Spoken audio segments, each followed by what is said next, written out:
IPL के auction से पहले अगर कोई सबसे ज्यादा हैरान और परेशान है तो शख्सियत का नाम काव्या मरान है। वही काव्या मरान जो अक्सर आपको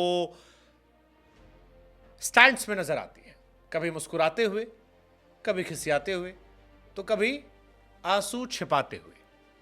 काव्या मरान सनराइजर्स हैदराबाद की ओनर हैं और काफ़ी चर्चित हैं। बीते साल उनकी टीम ने ज़बरदस्त परफॉर्मेंस की थी। पैट कमिंस की अगुवाई में उनकी टीम फाइनल में पहुंची। फाइनल में उनकी टीम की हार हो गई। काव्या मरान भावुक हुई। रजनीकांत से लेकर अमिताभ बच्चन और देश के कई बड़े लोगों ने उनको लेकर कई सारी बातें सोशल मीडिया पर लिखी। लेकिन अब काव्या मरान परेशान है और परेशानी की वजह है कि जितनी मेहनत उन्होंने बीते कुछ सालों में की थी वो सारी मेहनत कहीं ज़ाया ना हो जाए। जितनी मेहनत उन्होंने बीते कुछ सालों में खिलाड़ियों में इन्वेस्ट की थी, कहीं ऐसा ना हो कि उसकी असली मुनाफा कोई और कमा ले। और इसीलिए काव्या मरान ने बीसीसीआई से कहा है कि हमको ये भी चाहिए, ये भी चाहिए, ये भी चाहिए, वो भी चाहिए। काव्या मरान बीसीसीआई की मीटिंग में पहुंची। दरअसल इस बार चर्चा तेज है कि क्या किया जाए। क्या केवल 4 खिलाड़ियों का रिटेन अलाउ किया जाए या 5 से 6 कर दिया जाए। एक सवाल और था कि जो खिलाड़ी 5 साल से इंटरनेशनल क्रिकेट में एक्टिव नहीं है, क्या उनको वापस नॉर्मल लीग में डाल दिया जाए। जो खिलाड़ी खेलने नहीं आते हैं कम पैसा मिलने की वजह से, उनके साथ क्या किया जाए। बहुत सारे सवाल थे और इन सारे सवालों को लेकर काव्या मरान ने काफ़ी बातें कही। सबसे पहले उन्होंने भड़ास निकाली उन खिलाड़ियों पर जो बिना इंजरी के खेलने से मना कर देते हैं। काव्या मरान ने साफ साफ कहा कि डियर बीसीसीआई, अगर कोई खिलाड़ी सेलेक्ट होने के बाद नहीं आता है और अगर उसको इंजरी नहीं है तो फिर उसे बैन कर दिया जाए। वो कहती हैं कि अक्सर ऐसा होता है कि खिलाड़ी ऑक्शन में अपना नाम डालते हैं और जब पैसे कम मिलते हैं, अगर उनकी कीमत कम लगी तो वो उस कम कीमत की वजह से नाम वापस लेते हैं और कहते हैं कि मैं नहीं खेल पाऊंगा। और ऐसा बहुत सारे खिलाड़ियों के साथ हुआ और इस वजह से मुझे वापसी चाहिए। जैसे उदाहरण के तौर पर जेसन रॉय थे, 2022 में गुजरात टाइटन ने 2 करोड़ में चुना था, नाम वापस ले लिया। अगर आप देखेंगे तो और भी बहुत सारे खिलाड़ी हैं जिन्होंने नाम वापस लिया था। एलेक्स हेल्स का नाम वापस आया था, केकेआर ने उन्हें पिक किया था, उन्होंने नाम वापस लिया। एरॉन फिंच आए। शाकिब ने 2023 में पर्सनल इश्यूज़ का बहाना देकर वापसी की। मार्कवुड ने लखनऊ के लिए साइन किया था लेकिन उन्होंने नाम वापस ले लिया, शिमार जोसेफ गए। गॉस एटिंगसन जो थे उनका सिलेक्शन हुआ था, उन्होंने नाम वापस ले लिया। एडम जैम्पा जो थे आरआर ने में थे और नाम वापस लिया। केशव महाराज जो हैं बाद में आए। डेविड विली ने वापस नाम ले लिया था, एलएसजी ने उन्हें चुना था, मैट हेनरी को लेना पड़ा। वरिंदु हसरंगा ने नाम वापस लिया था, 1.5 करोड़ में गए थे, सारिश में खेलने का मौका नहीं मिला तो घर चले गए और कहा कि देखा जाएगा क्या होगा। सो काव्या मरान कहती कि यार एक टीम बनाने में काफ़ी समय लगता है, बहुत मेहनत लगती है और धीरे धीरे धीरे धीरे टीम बनती है।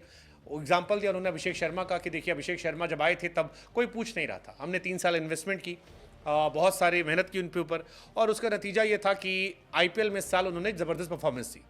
अब परफॉर्मेंस अच्छी हुई है, बेहतर हुए हैं, इंडियन टीम में सेलेक्ट हो गए, तो ऐसा नहीं हो सकता कि आप रातों रात उन्हें उठा ले जाओ और किसी और टीम उन पर मौज काट ले। और ये कई खिलाड़ियों के साथ है। साथ ही काव्या की सबसे बड़ी समस्या क्या है, विदेशी खिलाड़ियों को लेकर। आमतौर पर जब रिटेंशन की बात होती तो रिटेंशन में भी एक बैरियर लगा दिया जाता है कि मान लीजिए 5 खिलाड़ी आपको वापस लेने हैं तो 5 में से आप 2 विदेशी खिलाड़ी हो सकते हैं, 3 देसी खिलाड़ी हो सकते हैं।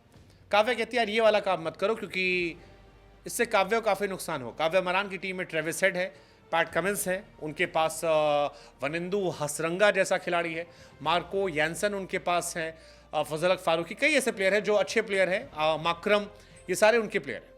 इनफैक्ट इंडियन प्लेयर्स में भी अगर आप देखोगे तो अभिषेक शर्मा, भुवनेश्वर कुमार, नीतीश रेड्डी, नटराजन, ये सारे उनके पास हैं। और इसी वजह से परेशानियों को रखते उन्होंने कहा कि भाई 4 खिलाड़ी वाला हिसाब किताब ख़त्म कीजिए, आप ज़्यादा बड़ा दिल कीजिए, ओवरसीज़ खिलाड़ियों के लिमिटेशंस ख़त्म कीजिए, रिटेंशन में कम से कम 7 खिलाड़ी डालिए, कोर में हमें ताकि दिक्कत ना हो, और ये जो ऑक्शन वाला सियापा है इसे 5 साल में कीजिए, हर 3 साल में बड़ा मुश्किल होता है।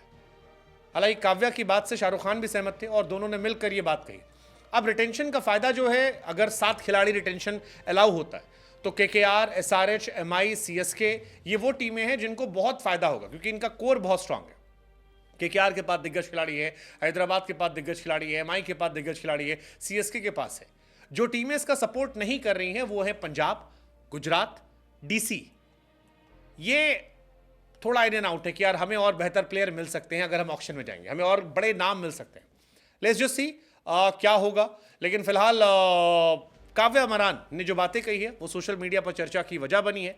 ये काव्या मरान ही है जिन्होंने कमेंस को 20 करोड़ में खरीदा था और बाद में बहुत सारे क्वेश्चंस हुए थे।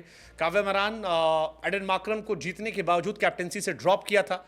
बाद में माकरम वर्ल्ड में भी गए और साउथ अफ्रीका फाइनल में गई।